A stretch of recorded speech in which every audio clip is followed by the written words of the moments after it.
Ava is teeming with life, which makes it that much more important to preserve. This cozy game is simply beautiful in so many ways. It's got an open world, a feel to it that not only awakens the explorer in us, but it is also so good at shaping it in a way that sucked me into its universe immediately. So if you're looking for a peaceful exploration game that really shines in terms of mindfulness, I'm sure Creatures of Ava will not disappoint you.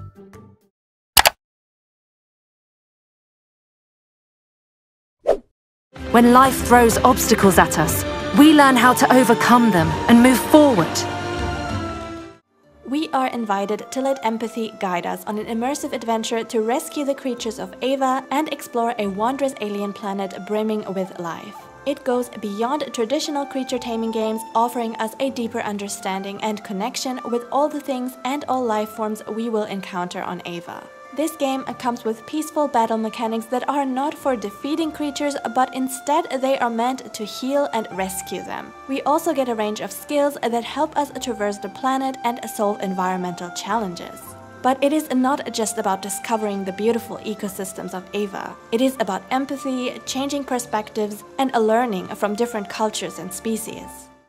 Expedition report number 1.1. We finally landed on the planet of Ava, although not without problems.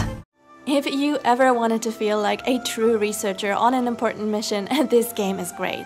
Gameplay mechanics can be fun on their own, but in many cozy games nowadays we get showered with tons of things to do and achieve, yet it can leave us feeling sort of empty in the end due to the lack of purpose. But this is where Creatures of Ava really shines. Everything we do feels meaningful and rewarding to accomplish because we do it all for a good cause. The story and the gameplay just tie in so neatly with each other that it really elevated my personal gameplay experience, and it definitely has the potential to touch our hearts.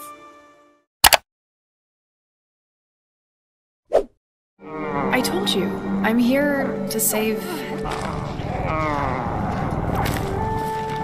everyone.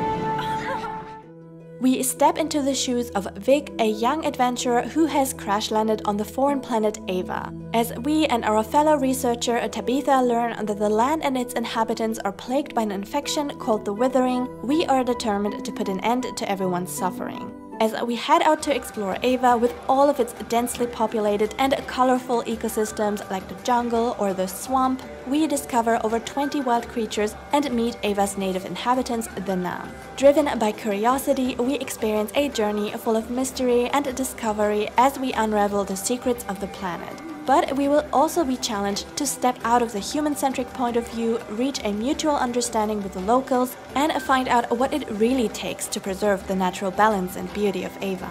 Because after all, can we truly save something that we don't even understand?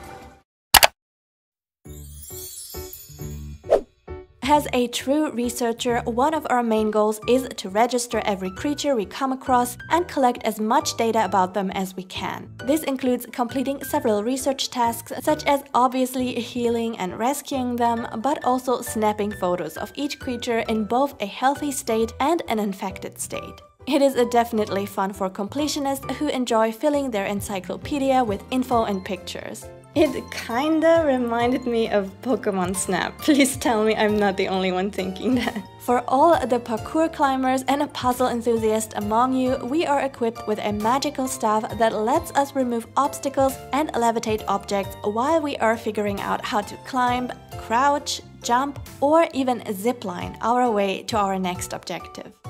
Don't worry, it only poses a small challenge to work around locked doors and blocked entrances, but it never felt like I was stuck at any given moment. And the freedom of movement given to us on our exploration felt incredibly smooth and satisfying.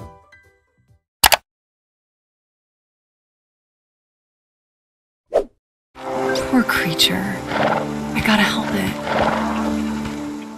The once peaceful creatures of Ava are suffering from the effects of the Withering and start behaving aggressively, which is why it is now our job to heal them from the infection and return them to their natural calm state. For that, we've got several skills to help us out. We can dash and jump to dodge the creature's bites, use healing items to restore our HP, and wield our trusty staff to neutralize the infected animals. I'm usually quick to panic during combat in games, and I may or may not have died a couple of times to the cute Creatures of Ava.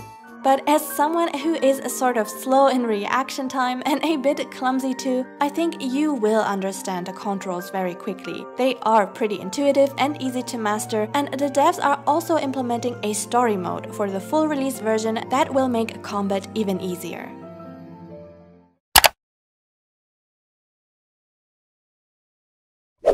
This is one of my favorite mechanics. After healing a creature, we get the chance to tame them. And we do so by playing the flute. Not only are the flute melodies mesmerizingly beautiful, but we also get to manually play each note to imitate a creature's cry to make them more likely to trust and connect with us.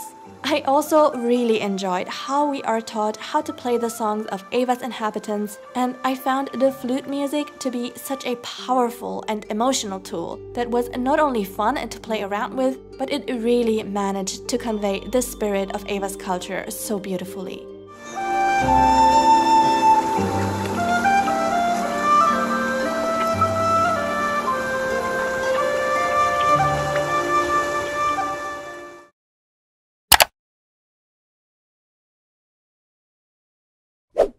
The demo is out on Steam right now, so feel free to try it out for yourself and wishlist it if you enjoyed it. You can find further details in my video description below. But also, the game will fully launch in less than 3 weeks on August 7th, so we don't even need to wait for too long anymore. Creatures of Ava has quickly become one of my most anticipated indie titles this year. And if you're already hooked on it, like I am, please consider joining our cozy little community.